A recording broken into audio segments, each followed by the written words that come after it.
appelle l'Afrique. Mais les contradictions, il y a un magma de contradictions. Ce qui se passe en République démocratique du Congo est un scandale permanent. Des pays africains entrent en République démocratique du Congo, prennent les ressources dont ils ont besoin et repartent. Quand les Belges ou les Français ou les Américains ou les Chinois le font, nous crions. Mais quand des Africains le font, on appelle à des négociations, etc., etc. Il y a des injustices que des Africains commettent sur d'autres Africains. Qu'est-ce qui nous empêche de faire les ponts sur le fleuve Rosso entre le Sénégal et la Mauritanie?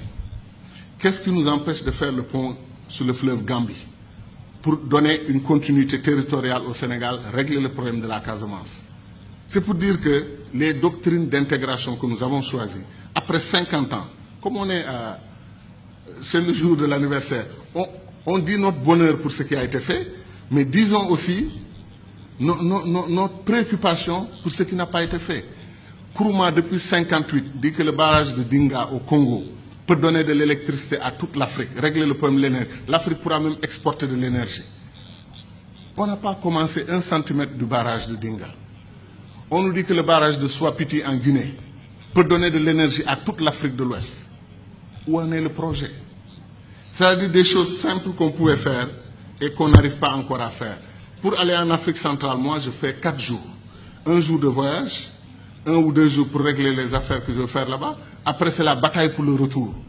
La dernière fois, je suis allé à Douala. Air Sénégal a annulé son vol. Je suis resté 6 heures à l'aéroport. Et après, on m'a dit que non, Air Sénégal n'a pas tout à fait annulé. Ils arrivent. On prend 2 avions et on dit qu'on a une compagnie aérienne. 2 avions, ou 2 avions et demi, parce qu'après, on a un petit dash qui tourne les hélices, etc. Qu'est-ce qui nous empêche de mutualiser? Air Afrique a été une très belle expérience panafricaine. Depuis qu'on l'a perdu, il n'y a rien. Comme disait l'autre, on fait de la compétition ruineuse entre nous. Un pays africain accepte, refuse de prendre votre offre pour exploiter son pétrole, votre offre de 10%, il refuse.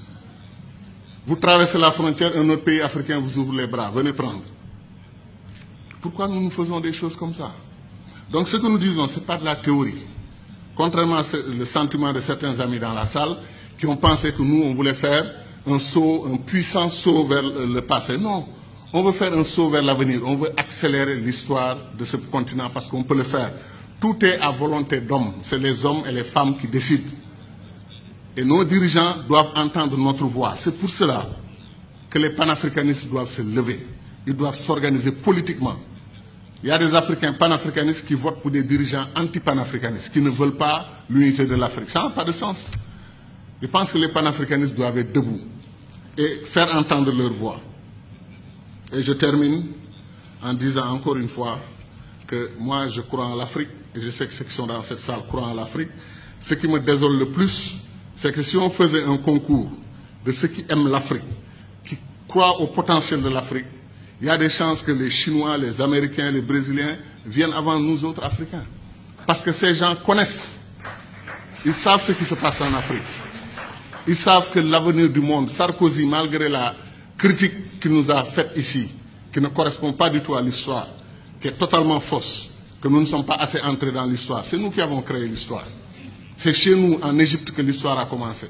Et ça, j'y crois profondément. Pendant, comme disait Chahantag, eux, l'Europe, ils étaient dans la barbarie. Mais Sarkozy, qu'est-ce qu'il a dit? L'avenir du monde se joue en Afrique.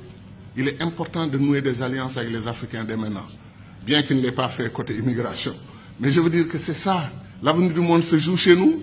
On semble être les derniers à en être conscients. L'or, le diamant, le pétrole, chaque jour que Dieu fait, un pays africain se découvre pays pétrolier. Il y a des pays comme le Mozambique vers la Tanzanie. On découvre qu'ils ont des réserves d'or et des réserves de pétrole et de gaz supérieures aux réserves du Koweït. Vous vous rendez compte? L'Afrique est un don de Dieu. Est-ce que les Africains en sont conscients? C'est ça la question. Merci.